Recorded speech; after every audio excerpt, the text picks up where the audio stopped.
Hello friends, welcome to விஜயம் kitchen. இன்றைக்கி நம்ம செய்ய போகிறது உளுந்து வடை. இதில் இது வந்து இதில் நீங்கள் கீரை போட்டு சுடலாம், வெங்காயத்தாள் போட்டு சுடலாம்.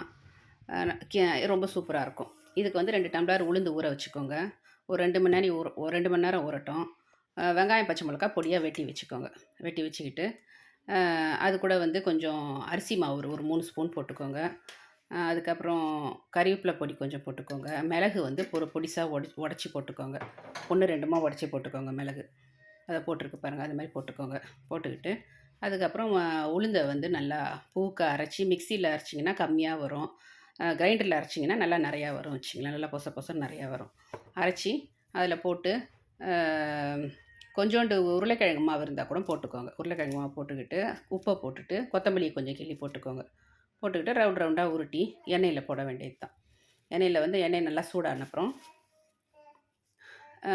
பிளாஸ்டிக் தாளில் நல்லா தண்ணி தடவி அதில் பொத்தல் போட்டு அழகாக போட்டுடுங்க. போட்டுட்டிங்கன்னா அது நல்லா செவந்த அப்புறம் 2 பக்கமும் நல்லா செவந்த அப்புறம் எடுங்க.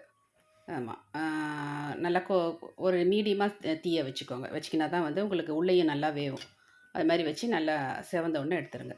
அதை போட்டு பார்த்துங்க, நல்லா பொச பொசன்னு இருக்கும். இது நம்மளுக்கு ஸ்நாக்ஸு டிஃபனுக்கு வச்சுக்கலாம். நம்ம மோர் குழம்புல கூட போட்டிங்கன்னா இந்த வடை நல்லாயிருக்கும். இது வந்து பசங்களுக்கு நல்லாயிருக்கும். சாயந்தரத்தில் டீ டைம் ஸ்நாக்ஸ் மாதிரியும் சாப்பிட்லாம். ட்ரை பண்ணி பாருங்கள். ட்ரை பண்ணி பார்த்துட்டு கமெண்ட் பண்ணுங்கள், ஷேர் பண்ணுங்கள். தேங்க்யூ.